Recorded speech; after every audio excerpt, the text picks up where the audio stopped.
Ladies and gentlemen, heels and heelettes, welcome back to another episode of Blunt Impact. I am your boy Chris G, one half of the Pot Heels, joined by my tag team partner, the three-time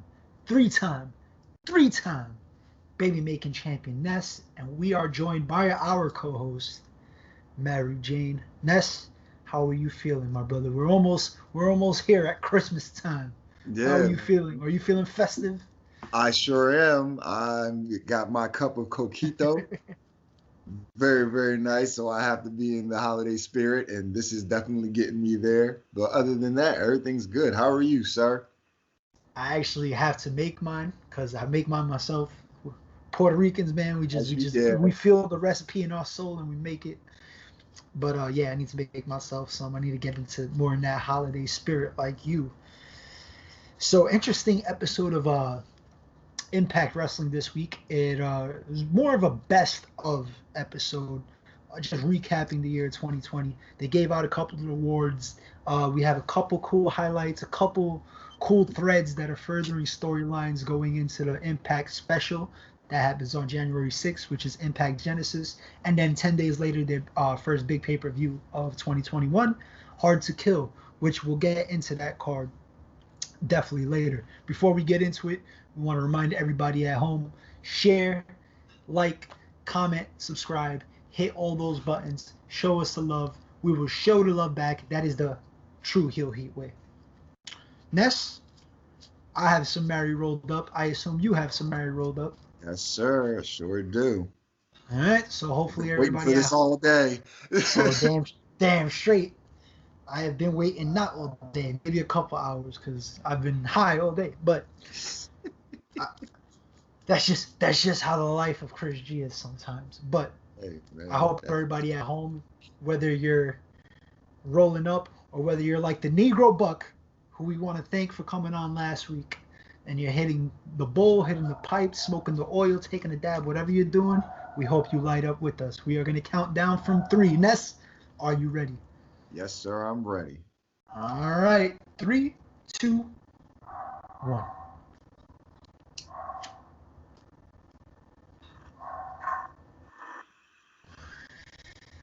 I usually have a blunt on blunt impact, but the holidays, man, I couldn't buy the blunts. Got to stick with the joint paper on this one. That's funny because Joyce and Jabronis, you smoke blunt. On And then on blunt Impact, you impact, I'm smoking a smoking joint. joint. Yeah. Yeah, I'm all over the You place. live I in a might as fucking well just, blunt here on blunt. I might as well just buy a bong and just call it a day. Man, if I was smoking a bomb on here, I probably wouldn't make it through the whole episode. I'd just be fucking stuck. Oh, I'd probably be coughing through half of it. I would have to edit 20 minutes of my coughs, and that wouldn't be fun. So we're gonna keep the bongs out of this. So starting off this holiday edition, holiday Christmas special of Impact Wrestling, we have Josh Matthews, but he's accompanied by Scott D'Amore, who is, I guess, the executive vice president or president of Impact Wrestling. He shares duties with Don Callis. They're guys of position. They have position of power.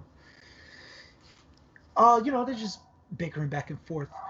Couple things that we're just gonna go through here on this show. We're gonna start with I guess, the finalists for the Match of the Year award that wasn't presented this episode. It will be presented next week in the part 2 of this holiday special. But we get a couple good matches, all from 2020. We get Trey Miguel versus Ace Austin from Hard to Kill 2020, which was in the beginning of the year. I want to say around January of 2020 of this year. For the X Division title, which was a hell of a match. We also have the Good Brothers versus the North at Turning Point 2020, which was not too long ago, actually. It's a pretty good match. We've seen that. We also have the Iron Woman match between Jordan Grace and Deonna Purrazzo for the Impact's Knockout Championship. That was probably one of the best TV matches in wrestling, period. Whether it was Raw, SmackDown, NXT, AEW, Impact Wrestling, one of the best matches on actual television. And we had Moose versus EC3 at Bound for Glory 2020, which was a cinematic match. But you can check out our thoughts about that one on the Bound for Glory roundtable. But that was a hell of a cinematic match too. Out of these 4, Yeah, 4 matches. Out of these 4 matches, which one do you think has the highest chance of winning match of the year? Or which one do you think deserves to win match of the year?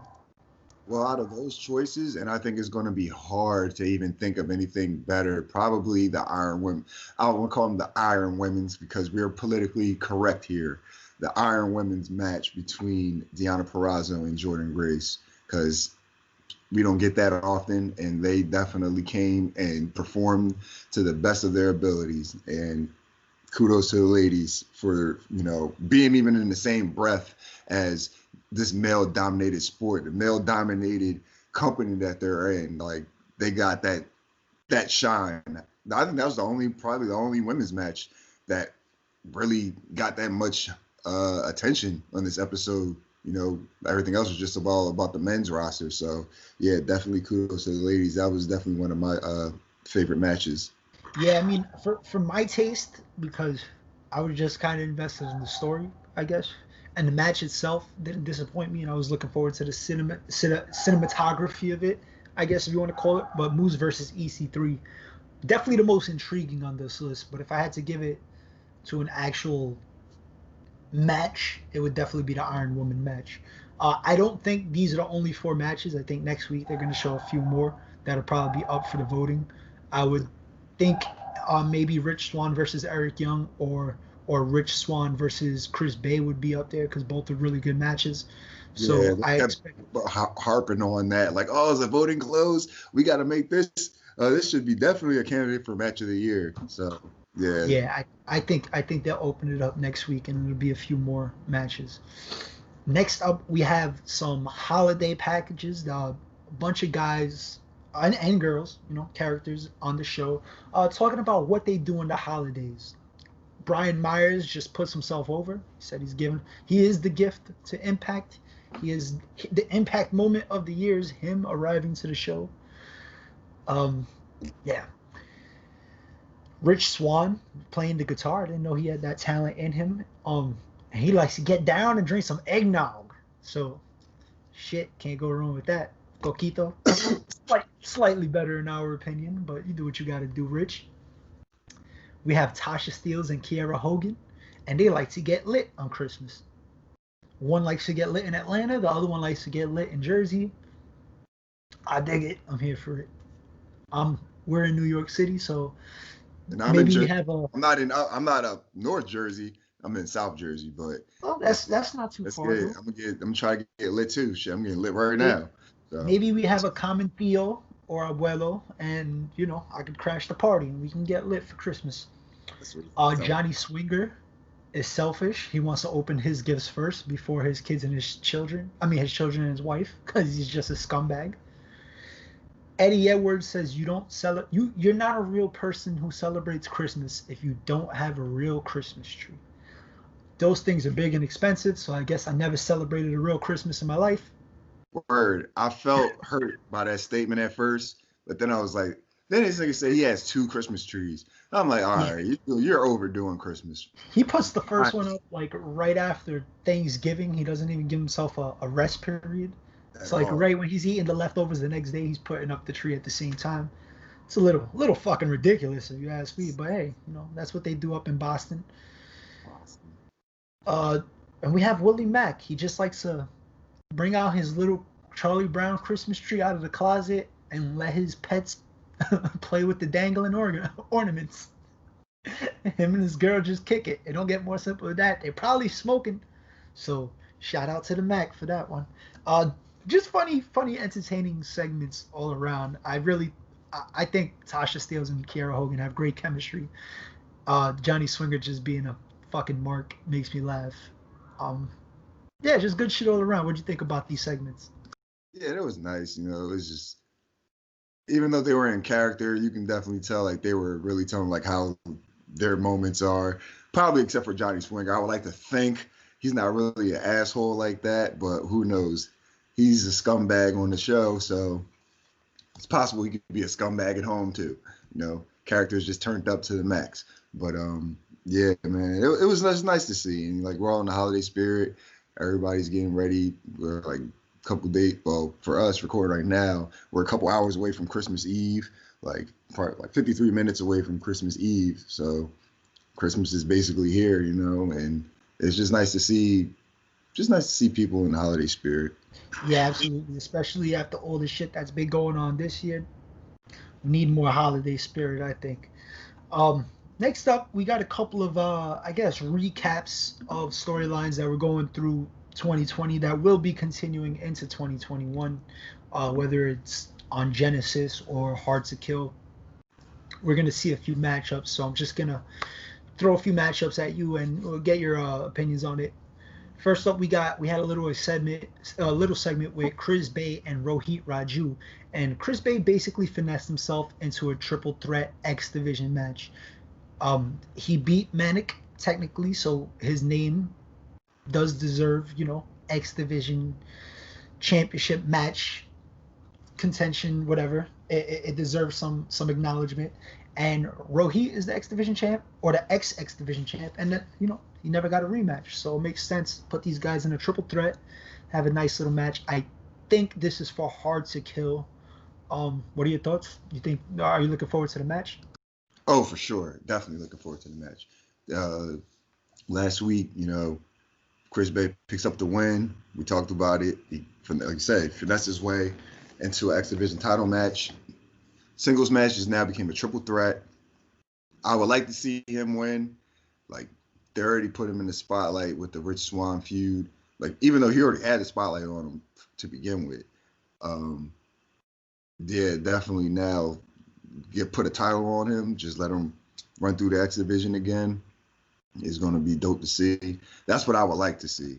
I'm not going to bake book that one, because you can go, as long as it's Rohit and Chris Bay, I'm cool with that.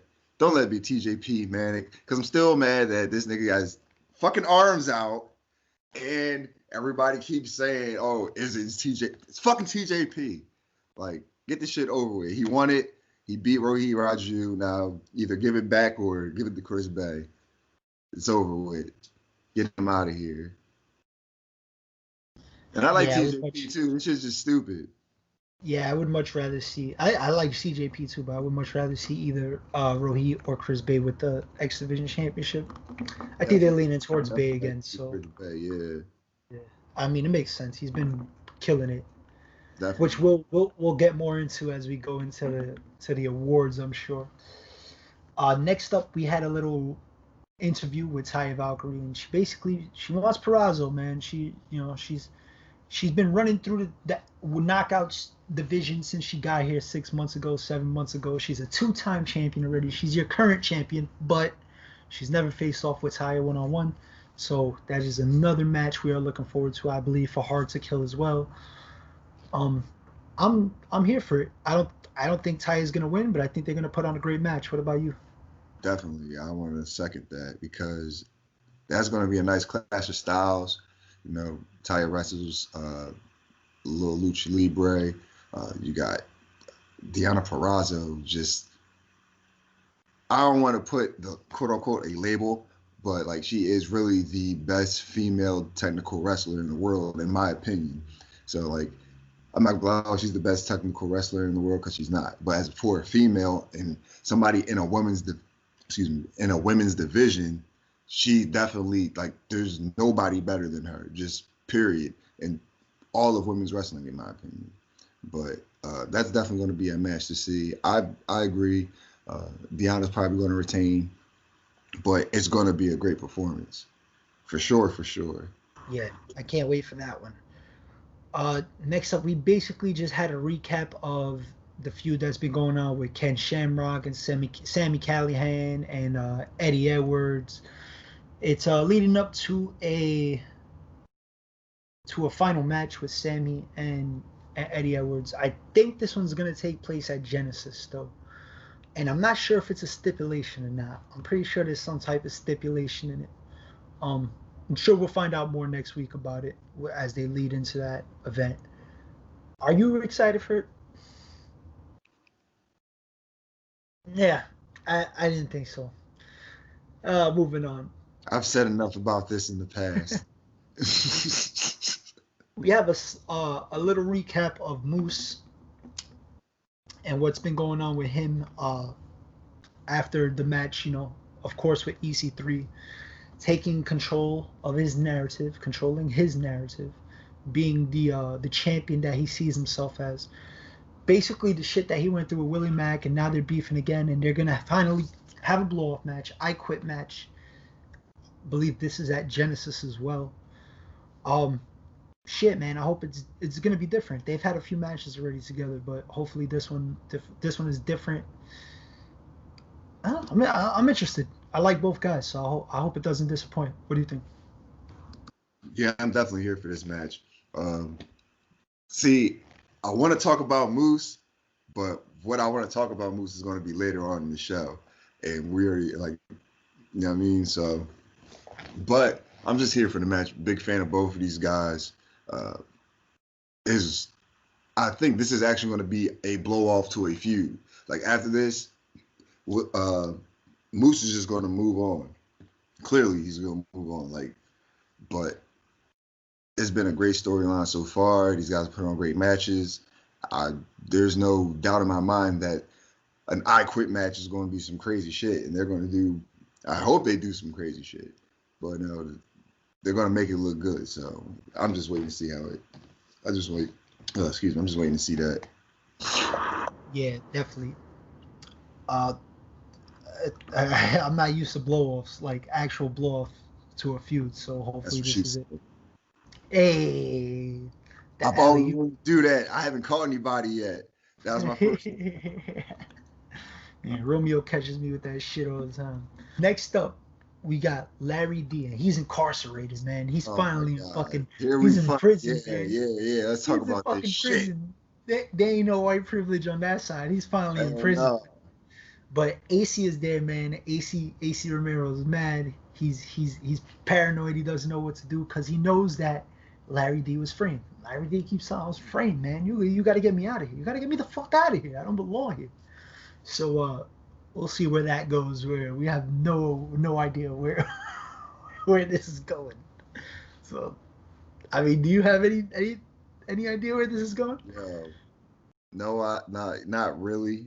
But this nigga AC Romero said, I can't sleep, I can't eat. Well, I can still eat. I started fucking rolling because when he said that shit, I'm like, what you mean you can't eat? Nigga, I know you can still eat. Then he was like, all right, yeah, I can still eat. I was like, yeah, right. Nah, man, fuck this shit. Larry D, stay in jail. You just try to commit a murder. Now, if we figure out if AC Romero somehow figures out that Larry D was fucking framed or somebody sprayed the ring rust and he is schizophrenic, that's the white privilege. White privilege right there. White fucking privilege. This nigga's crazy when somebody sprays he's a schizophrenic. That's the same shit. All right, yeah, I'm about to turn this to a whole Black Panther movement. That's not happening right now. Anywho, I'm just saying. All the storyline is white privilege. My client claimed insanity. Oh, that's it. He's off.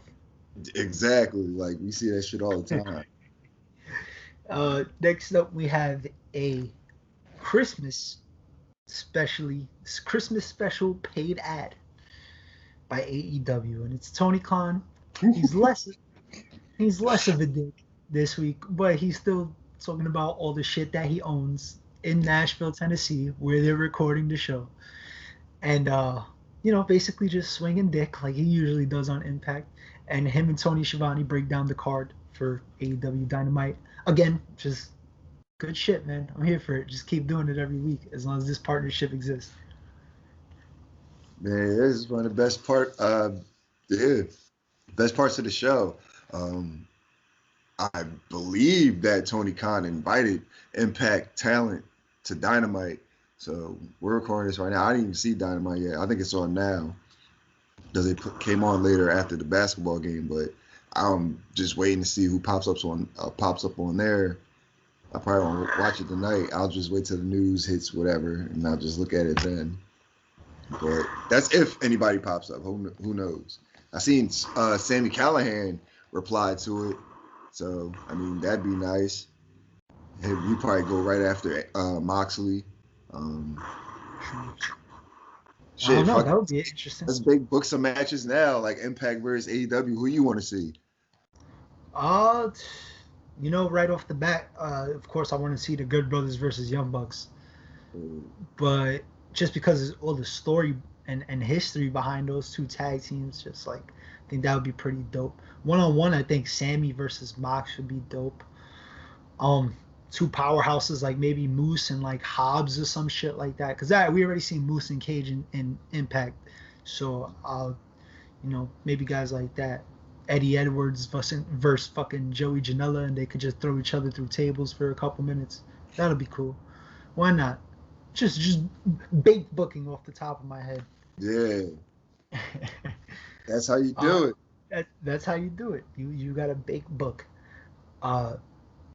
We have a Eric Young recap who had a very interesting 2020 coming back to Impact Wrestling, and basically just showing where he's at now with Joe Doring. Now Cody Deaner's on his side, and he's gonna have a match with Rhino, if I'm not mistaken. I'm not sure if this is Genesis or Hard to Kill. I'm not really excited for it. I'm just waiting for Heath to come back so we could see some type of tag team action. Do you have any care or thoughts about this? The match, not really, but the storyline, very much so. Because I big booked this shit. This is my big booking. I'm gonna take that as long as this storyline goes. But that's all. I just want to see where it goes when he comes back. Fucking Eric Young is a maniac. I need to see Joe Doring in a match. Like now it's time to get him involved in shit in a match at least, because he hasn't wrestled yet. Like I get it. He's definitely like I want to see him hurt somebody. Like what the fuck? How did Eric Young tame you? Like that guy's a fucking beast. So yeah. I'm sure. I like the way they're doing it though, like a slow build to see him what he's gonna do in the ring to basically just throw people around and fuck people up. So it should be. Imagine that. Him versus Eric Young versus Mox, like the whole storyline. Yeah. Like that might be some shit too, if they do some shit like that. Try to give him the cure. Is there the cure? I would like to see Moose versus Jericho so they could try to out-heal each other. I think that would make for an entertaining match. It wouldn't be a great match, but I don't know about that one. It wouldn't be great, but it'd be entertaining, I think. Finally, we have Omega and a Don Callis recap, everything that they've been going through, and they show Kenny Omega and Don Callis at a photo shoot that they recently had, just recapping about them taking advantage of the situation, doing what they want, finally putting themselves in the position to get what they want. They hold all the power, man, and it's just more build up towards that Hard to Kill triple threat main event match. But before we get to Hard to Kill, we have to go through the awards that were given out on this first part of this Impact special. So the first award we had, which I'm just going to say straight off the bat, I kind of have an issue with, and I kind of don't. Hell yeah. Let's talk about this shit. I'm very on the fence about this pick. And I'm glad that we've seen it because we haven't seen this guy in a very long time, and I was kind of wondering about him. But Ace Austin is your X Division Superstar of the Year. Ace Austin was the X Division champ going into, maybe like March, April. Yeah. And then he lost it to, I believe, Willie Mack, who lost it to Chris Bay, who lost it. It's just been floating around for the last few months. So after that, he didn't even try to get the X Division title back, I think. He probably had one match, and then he went straight for the world title. Yeah, he went right to the main event. He said, fuck that shit. Yeah, and then after that, spent time in the tag team division with Madman Fulton. So as much as I like Ace Austin, and I think he kind of does deserve it, I think Chris Bay got snubbed. I think Chris Bay has been holding down the X Division all year. especially now that he's reverted back to it after a shot at the world title. So it's like he never really left the X Division. X Division. He just, I guess, if there is an X Division, because there's not really like an X Division defined, Yeah. So, but yeah, I think Chris Bay deserved it. What do you think? No, I agree with that because he kind of like elevated going from the X Division into the world title picture. I mean, just like Ace Austin did, but I think he just did it a little bit better. Definitely putting on better matches. Just a whole overall better character. The ultimate finesser, like that shit is dope. And he finesses his way into opportunities like whenever at all times. So, the character is down packed. The in-ring work is amazing. I don't see how he didn't get it, but we gotta, disagree sometimes. Let us know in the comments. Do you agree with Ace Austin being X Division champ, or I'm sorry, X Division Star of the Year? I don't agree with that shit. Chris G don't agree with that shit. So, nah. We respect your opinion, but we don't agree with it. The next award we have is Ethan Page. Well, let's go through the segment because the way they find out is Ethan Page leaves a voice message for Josh Alexander, and he's like, "Hey man, we did it 2 years in a row. We're tag team of the year. I know we can get these titles back. I know we can be the tag team that we're supposed to be. I need my tag team partner back. I need Josh Alexander. We need to do this again. Hit me back up." Josh Alexander hears the voicemail. He's like, "Shit, man, back to back years. Like, we really did it. We were tag team of the year again. Maybe this is what Ethan Page needs to get back on track and to be the Ethan Page of old, and so the North could be the old North." So just as he's he's about to call Ethan Page back, Ethan Page gets those shaky eyes, and he got the wristband on, and Karate Man makes the call, and he picks up, and Josh Alexander's just fucking disgusted. So who knows what Karate Man said? I need more Karate Man. But I do agree with the North being tag team of the year. I think, I don't know how they did in that PWI top tag team, top 50, whatever they did, but I think they were a top 5 tag team all year. So, yeah, no complaints on this side. What do you think? No, definitely agree. They ran through everybody from last year to this year.